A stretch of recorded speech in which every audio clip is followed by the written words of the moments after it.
कहते हैं वक्त बहुत कीमती है। कहते नहीं, ये सच्चाई है। टाइम को मैनेज करना ये सबकी बात नहीं है। जो टाइम को मैनेज कर सकता है, टाइम का सही कदर कर सकता है, टाइम का इज्जत कर सकता है, टाइम को सही जगह पे लगा सकता है, वो इंसान बहुत ऊंचाई को छू सकता है, बहुत बड़ी पोजीशन में जा सकता है, बहुत बड़ा बिजनेसमैन बन सकता है। क्योंकि बिजनेस के लिए चाहे आप कोई भी बिजनेस करें, चाहे ट्रेडिशनल करें, डायरेक्ट सेलिंग करें, दिगर किसी के पास नौकरी करें, बिजनेस सिलसिले में जो भी आप कारोबार संभाल रहे हैं, आपके लिए सबसे बड़ा अहम है टाइम को मैनेज करना और टाइम का कदर करना। एक एक मिनट आपके लिए बड़ा कीमती है। अब मान लेते हैं एक छोटा सा बच्चा पढ़ने जाता है, वो पढ़ने के टाइम एक एम बनाता है कि हमको कम से कम 5 लाख का महीना कमाने वाला आदमी बनना है। कहने का मतलब है कि आईएएस आईपीएस बनना है। उसका एम वहीं से बन गया कि हमको कुछ करना है। वहां से पढ़ाई शुरू होता है। पढ़ाई कंप्लीट करने के बाद वो मान लेते हैं कि 3 लाख रुपया महीना कमाने का जॉब पा गया, कोई अच्छा जॉब पाया, इनकम कर रहा है। तो पर डे का कितना हुआ? 3 लाख रुपया महीने का मतलब पर डे का 10,000। ये समझ लीजिए, जब बच्चा शुरू किया था एक क्लास में, जब एम बनाया था, उसका उस दिन का कीमत ही 10,000 था। क्योंकि उस दिन वो एम बना लिया था कि हमको 3 से 6 लाख रुपया कमाने वाला आदमी बनना है। यदि वो एम बना लिया तो समझिए कि उसी दिन से उसके दिन का कीमत 10,000 रुपया पर डे हो।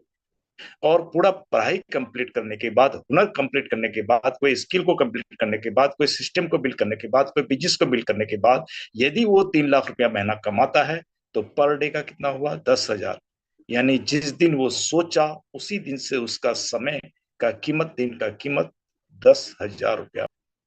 अब सोच सकते हैं कि समय का कीमत कितना है। लेकिन जब पैसा नहीं होता है, कम होता है, कम सिखा रहता है, छोटा क्लास होता है, छोटी जिम्मेदारी होता है, तो लोग समय को वैल्यू नहीं देते हैं।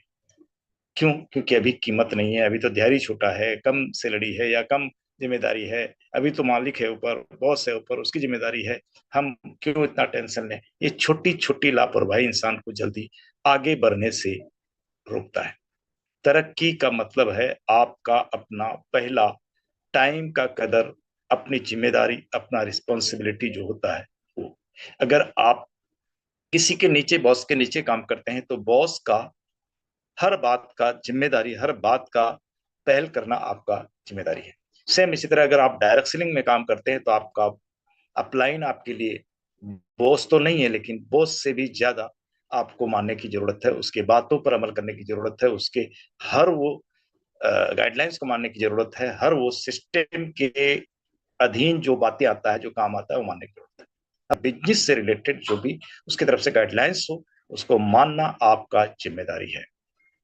अगर आप एक बार नहीं मानते हैं, 2 बार नहीं मानते हैं, 3 बार नहीं मानते हैं, तो वहां पे आपका अपलाइन का विश्वास आप पर से कमजोर हो जाता है और आप धीरे धीरे उसके नजरों से ओझल होते हैं, जिसके कारण आपका बिजनेस गिर सकता है, आपका स्किल धीरे धीरे ओझल मतलब कमजोर हो सकता है, आपका नॉलेज कम हो सकता है। आप जब तक आप अपना खुद का जिम्मेदारी नहीं लेते हैं अपने काम का, जब तक आप मालिक नहीं बनते हैं, जब तक आप अपने काम को लेके बहुत सीरियस नहीं होते हैं, तब तक थोड़ा अपलाइन का, बॉस का या मालिक का निगरानी में काम करते हैं। जितना वहां अपने काम को बॉस, मालिक, अपलाइन के नीचे जिम्मेदारी से करते हैं, वही आदत आपको आगे जल्दी अमीर बनाता है, जल्दी आपको सक्सेस दिलाता है, वही आदत आपको आगे चल के बेहतर बनाता है। यदि अपलाइन के नीचे, बॉस के नीचे, मालिक के नीचे आपकी लापरवाही रही है, तो आगे चल के आप बहुत जल्दी ऊंचाइयों को नहीं छू सकते, आपका प्रमोशन नहीं हो सकता, आप बड़े लेवल में नहीं जा सकते, लेट हो सकता है। तो याद रखें, टाइम मैनेजमेंट आपकी अपनी तरक्की का एक हथियार है, लेकिन बहुत बड़ी होता है जिम्मेदारी। आप चाहे किसी के नीचे भी काम कर रहे हैं, अपने बिजनेस को लेके, अपने शेड्यूल को लेके, अपने आपके पास जो टीम है उसको लेके, आपके पास जो काम है उसको लेके, एकदम बिल्कुल सीरियस होना और काम को जिम्मेदारी के साथ करना, ये आपका अपना पहला जिम्मेदारी होता है। अगर इसके प्रति लापरवाह रहे तो आपकी गाड़ी धीरे धीरे धीरे स्लो हो जाएगी और आपके साथ वाले आपको छोड़ के आगे निकल जाएंगे। पता ये चलेगा कि आपके पीछे कोई आया और वो आगे चला गया, या प्रमोशन हो गया, उसका तरक्की हो गया।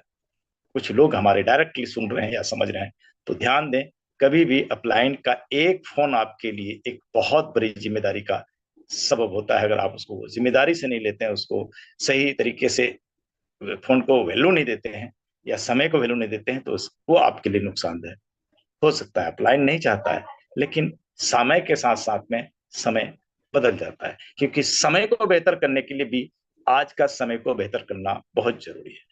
आज के समय को अगर बैलेंस नहीं करेंगे, ठीक से कदर नहीं करेंगे, तो कल का समय खराब